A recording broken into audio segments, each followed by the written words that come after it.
10 places in Switzerland that are relevant in 2026 because of how people actually travel today. Now, my name is Greg, I'm Swiss, and with me, you'll travel Switzerland properly.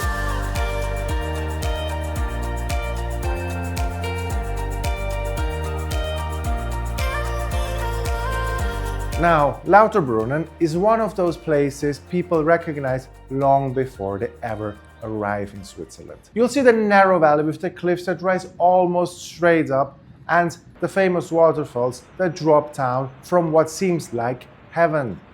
Most travelers love it for one simple reason. In real life, it really does look like in the photos.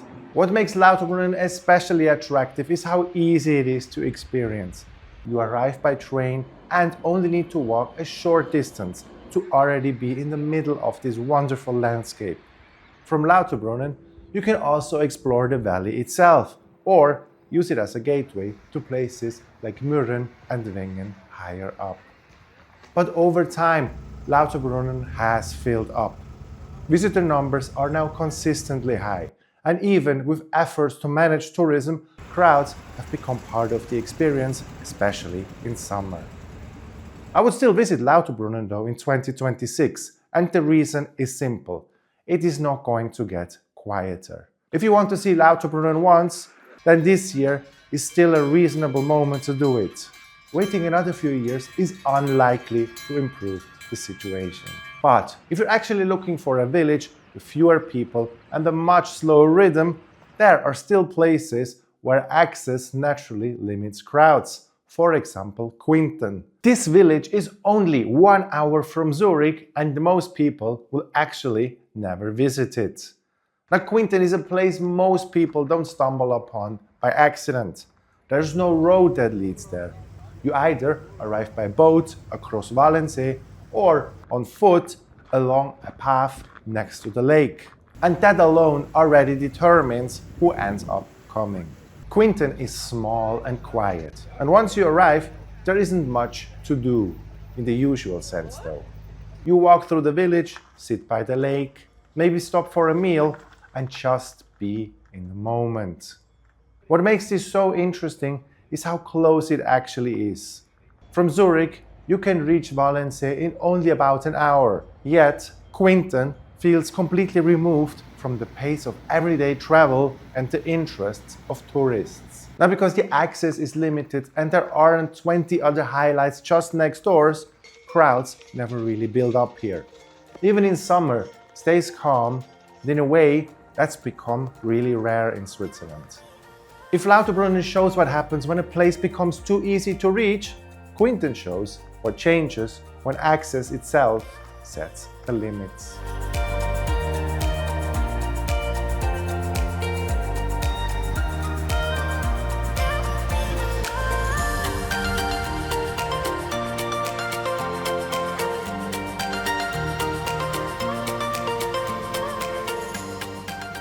I don't understand why so many travelers skip Bern.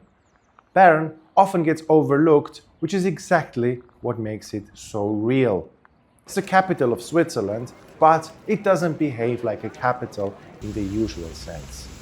There is no pressure to rush, okay? No feeling that you're missing something if you slow down. The old town sits on a peninsula surrounded by the river on 3 sides.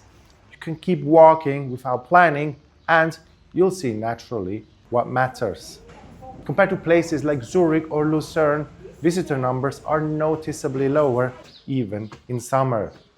Bern is a fantastic destination if you want a city stop where you don't feel like a tourist.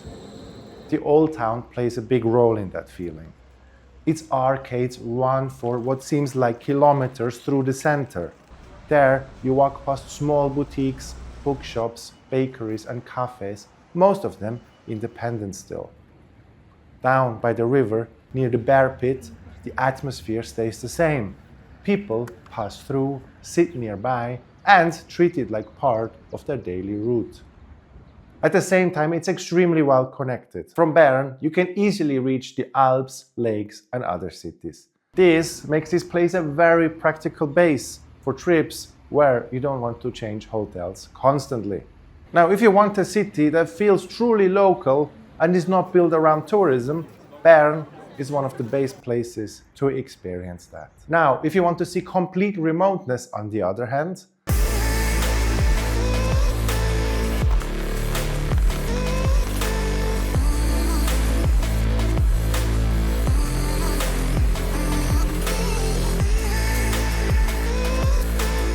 this valley in Switzerland has no electricities, no shops, and no services. Val Bavona is one of the most unforgiving and one of the most remote valleys in Switzerland. For a long time, life here was built almost entirely around farming. Now, people moved livestock seasonally and used the land very carefully and only built what was necessary to get through parts of the year it was used. And the history is still visible today. That means there is no electricities in the entire valley. There are also no shops, no services, no infrastructure designed around visitors. Everything that exists here was built for survival and work. A small exception, though, is Forolio. There you can feel what local life must have felt like back in the days. It's a village with heavy stone houses clustered together at the base of a cliff. Now, you'll see this architecture throughout Ticino, as it is very typical for the region. And this architecture is actually built to withstand snow, water, and time. And in my eyes, it perfectly did. Now, seeing these images, you wonder, Switzerland's supposed to be advanced, right? And it is. But it's grown from humble beginnings like this one, where you're constantly aware of how demanding the environment is. This valley never softened itself, and also won't do it today.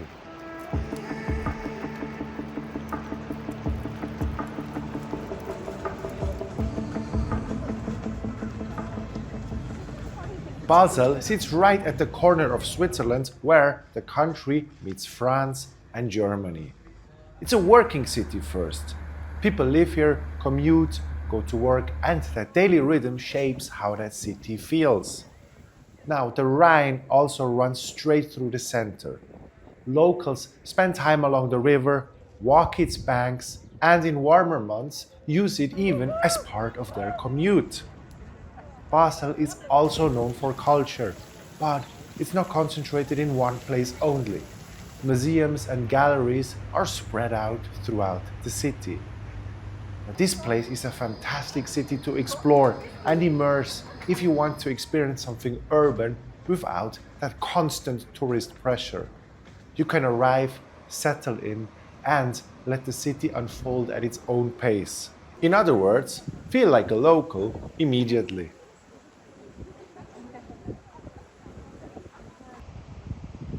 Öschinensee is one of the most famous lakes in Switzerland, but just a short stop away is a smaller gem. Now, many people who travel through the Kander Valley go straight to Öschinensee. And Blausee often gets missed. Now, this lake is much smaller, but it's known for its unusually clear and blue water. That color comes from mineral-rich spring water and the constant flow through the basin as well. Now, Blausee has also been used for trout farming for a long time. Water stays cold and clean year-round, which makes it ideal for the fish. You'll see many trout in the water today, and the local restaurant is built around that tradition too, meaning you can eat them there while enjoying the setting and the environment. Traveling in 2026 is often about highlights, but it should also reward places like this one. Small, underrated stops that sit right next to the big names and add a cherry on top without much extra effort. And Blausee is just that. This is one of the rare places in Switzerland you can come back to again and again. Zermatt is one of the few places in Switzerland that works year after year. There's a lot to see and do here. Hiking, mountain railways, high viewpoints, long walks, short walks, winter sports, summer trails, and enough routes to fill several days without repeating yourself. The Matterhorn is always present also. You see it from the village, from the trails, and from the lifts. But let's be real, Without the Matterhorn, Zermatt wouldn't nearly be as popular as it is today. Now, what makes Zermatt truly special is how much variety fits into this small area. That range is what keeps Zermatt interesting again and again, so you can focus on the well-known highlights or build your days around less obvious walks, smaller viewpoints, and stretches of nature where things feel surprisingly empty.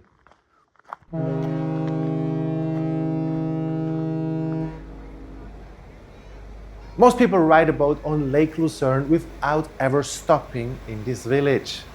Bauen sits directly on Lake Lucerne on the Uri side of the lake. For a long time, this small place could only be reached by boat or on foot. A road connection came relatively late, and that history still shapes how the village feels today. Bauen is very small. There's only a short stretch along the water, few houses and gardens opening up towards the lake. Because of its position and the surrounding mountains, Bauen has a mild microclimate. You notice it in the vegetation and in how people use the space outside. Now here it's your time to relax and immerse. You arrive by boat, walk along the shore, maybe stop for a coffee or lunch, and spend some time by the water. And once you're at it, hop on the next boat to the birthplace of Switzerland called Riedli, that's just next door. You won't believe this mountain is really close to Interlaken. Because of its shape, Niesen is also called the Swiss Pyramids. You can reach the summit by funicular, which climbs in 2 stages from the valley floor, close to Lake Thun. Alongside the tracks there runs a staircase, and with almost 12,000 steps, it's the longest staircase in the world. Stairs are usually closed and only opened once a year for the annual stair race. At the top, the summit area is open and exposed. There are a few trails where you can walk around and explore and spend time observing how light, clouds, and landscape interact. This is best done on the restaurant terrace also, where you can enjoy wonderful meals. Niesen is a fantastic addition to your trip to the Jungfrau region, as it is just nearby and connects easily with travel around Lake Thun. Compared to the famous peaks next door, this is a different kind of mountain day. I bet you have never heard of this Swiss village. Binn lies in a narrow side valley in the canton of Valle, close to the Italian border. The village itself sits at the end of a road, and once you arrive, there is no reason to keep moving either. The valley is mostly known for its crystals and minerals. People have been finding them here for generations, sometimes in obvious places, sometimes only if you know where to look. Here, you've got no other choice than to slow down, pay attention, and notice smaller details. Now, travel in Switzerland in 2026 still has its big highlights, but places like this remind you that some of the best moments aren't the ones that masses point you toward. Sometimes you find them quietly where you did not expect them to live, like here. And because you watched this video all the way to the end, I have a gem for you. If you're interested in my travel guides, here's your chance to get 10% off any guide if you purchase it in 2026. The discount code is TOP2026. Thank you very much for watching. See you soon around in Switzerland. Bis bald und tschüss.